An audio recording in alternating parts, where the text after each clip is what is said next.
Radio igra za djecu i mlade. Lewis Carroll, Alisa u zemlji čudesa. Tekst adaptirali i dramatizirali učenici 5. razreda i učiteljica Andrijana Mihaljević.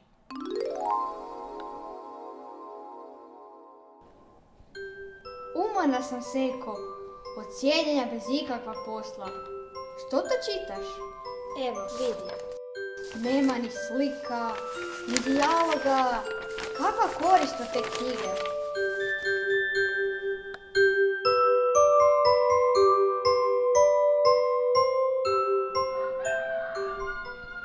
Idem van u dvorište.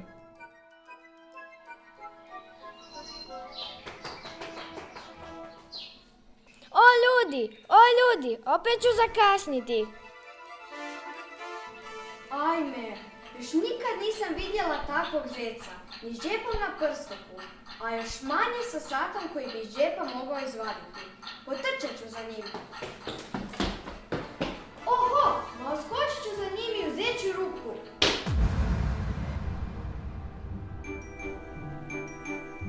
Dakle, ljudi, nakon takvog pada i samo će tumbanje niza stube za mene biti ništa.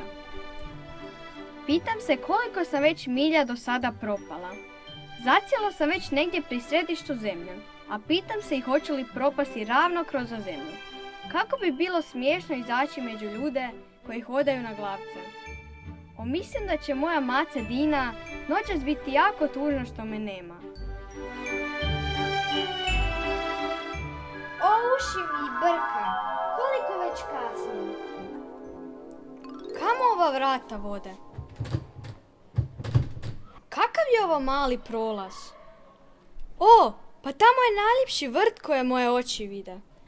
Kako ću se kroz ovaj mali prolaz provući? Gle, neki napitak. Piše popi me. A, neobična li osjećaja? Zacijelo se smanjujem.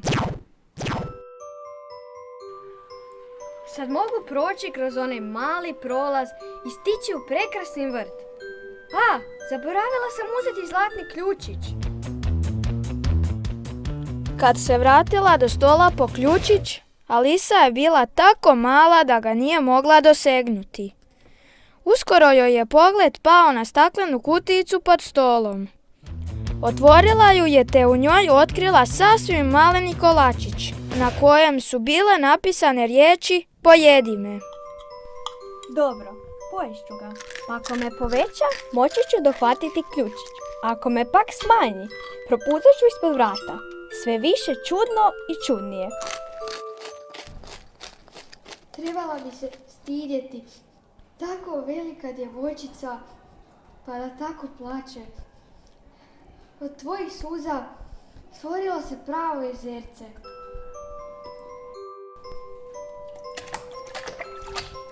Upala sam u more. O, pa to je moja lokva suza. O, da bar nisam toliko plakala. I sad me valjda za to čeka i kazna. A to je utapanje u vlastitim suzama. A to bi bilo baš uvrnuto. O što se to pračaka u vodi? Hej Mišu, znaš li izlaz iz ove lokve? Gdje mi je mačka? O, oprostite, sasvim se zaboravila da vam se mačke baš ne mile. Da mi se ne mile, a ti bih na mojem mjestu obožavala. Vjerojatno ne, ali se nemojte zbog toga uzrujavati. Pa ipak bi mi bilo drago da vam mogu pokazati našu mačku Dinu. Uvjerena sam da bi vam da je upoznate, mačke postale vrlo obljubljene. Kako je samo slatka i mirna. Mirna, a je li? I kako je lijepo sjedi kraj vatre i prede. Prede sva prefridana. Pa si liže capice, pa se umiva. Ajde, pa vas je dosta. Prostočka mačja stvorenja. Na to ime mačka više nisam čuo. Ovo je bilo zbilja za dlaku. A sad u vrt. Prošlo je tako neko vrijeme dok se Alisa primaknula pravoj veličini i dok se počela osjećati sigurnije. Potom je stigla do druge kolibe. Nikakve vidne koristi od kucanja na vrata. Kao prvo, sa iste vam strane istih, a drugo, zbog buke što je stalno unutra dižu. Teško da vas mogu i čuti. Molim vas lijepo, a kako da onda uđem? Kad biste primjerice vi bili unutra, mogli biste pokucati i onda bih vas ja, znate, pustio van. A kako da uđem? Da, a ja ću tu ostati sjediti sve do jutra ili možda preko sutra. Ali kako da uđem? Hoćete li uopće i ući? To je, mislim, prvo pitanje. Pa to je zbilja strašno. Kako sva ta stvorenja stalno oponiraju? Ostat ću tu sjediti. Malo da, malo ne. I tako danima i danima. U toj juhi što se kuha previše papra. Kad bi svatko gledao svoja posla i svijet bi se otkretao mnogo brže. Zemlji, znate, treba 24 sata da se okrene oko svoje osi. O, dajte me ne gnjavite, nikad nisam imala glavu za brojeve. Sina svoga kori živo, lema ga kad kiše, jeda hoće bio živo, papar kad miriše. Dajte vi sad pripazite bebu, moram se ići spremiti za kriket s kraljicom. Alisa krene s bebom u šumu, ali kad je shvatila da to nije beba nego prase, spustila ga je i ono je otrčkaralo u šumu. Potom je srela još jedno stvorenje.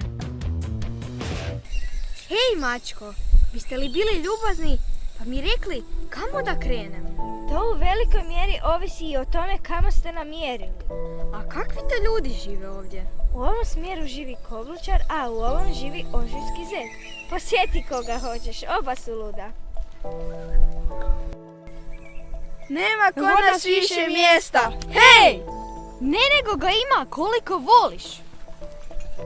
Ponudite se toplom čokoladom. Ja tu ne vidim nikakvu toplu čokoladu. Kad je i nema. Onda je i nije baš jako pristojno ni ponuditi.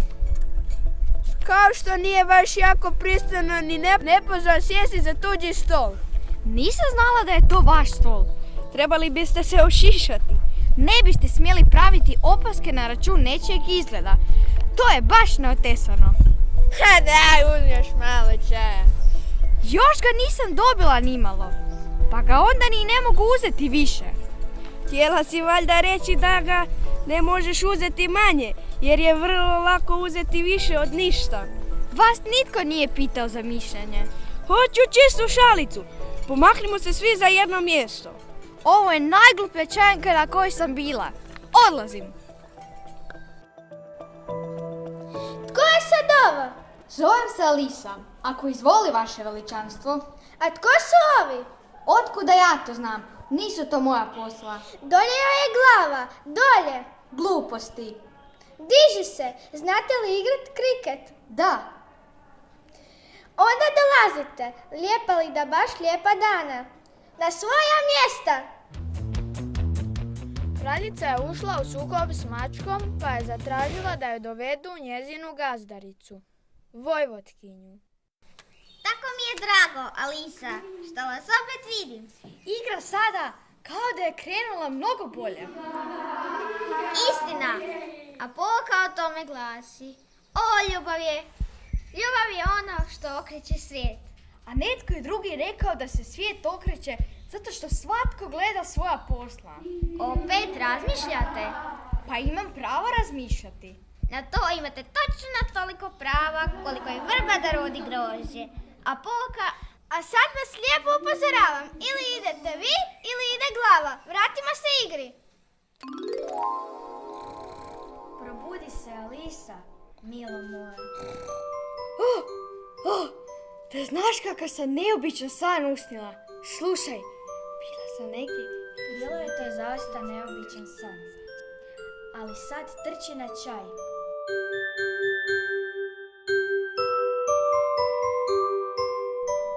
Radio igra za djecu i mlade. Lewis Carroll, Alisa u zemlji čudesa.